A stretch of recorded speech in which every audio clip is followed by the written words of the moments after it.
sharks did, they were actually on their way to a fish market for human consumption. What are you doing? Luckily though, Georgia Aquarium was able to purchase these animals before they even made it to the fish market.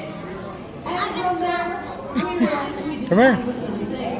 We purchased the world's largest fish. We purchased 2 of them, and they're in Taiwan. And we are not.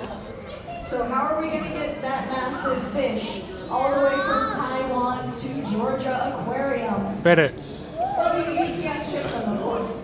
So the UPS reached out to us and offered to ship these animals for free here to the Georgia Aquarium.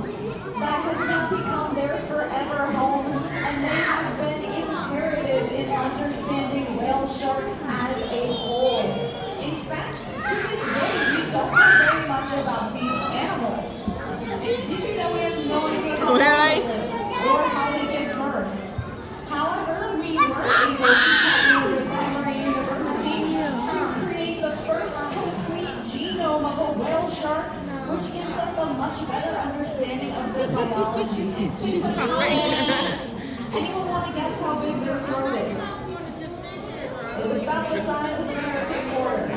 So basically, if you make a circle with your hands, that's about the size of their throat. It is crazy small for such a large animal, but that's because these animals are what are known as filter feeders.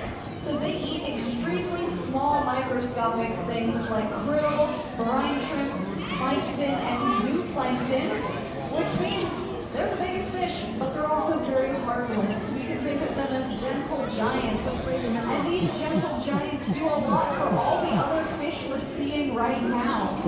Out in their natural habitat, these schools of fish, like the batfish floating up in the right-hand corner of the habitat, would start following around our whale shark, who's graced us with his presence in that left-hand corner again. We can actually see he's already got a lot of fish following him around. And that is because those fish are using him to stay safe from predators like smaller sharks. Now that giant whale shark does not care at all what happens to those fish, but we're not telling the fish that because we want them to be happy.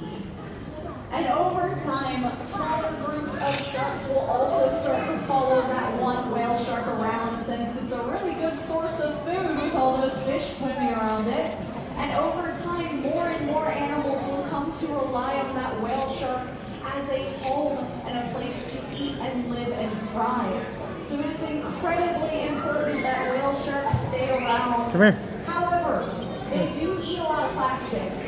And that's because we have these things called microplastics, or the fun science word for it is nurdles.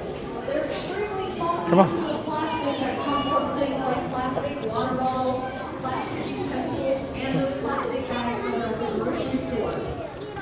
And they can be very What do you think?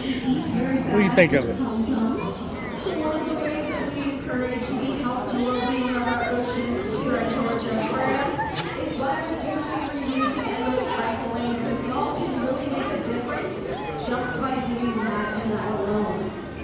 And if you want to learn more about the animals here, do feel free to let me know. My name's Kendall. I'm in the right-hand corner of the viewing window, and I hope you all have a totally awesome time here at Georgia Aquarium.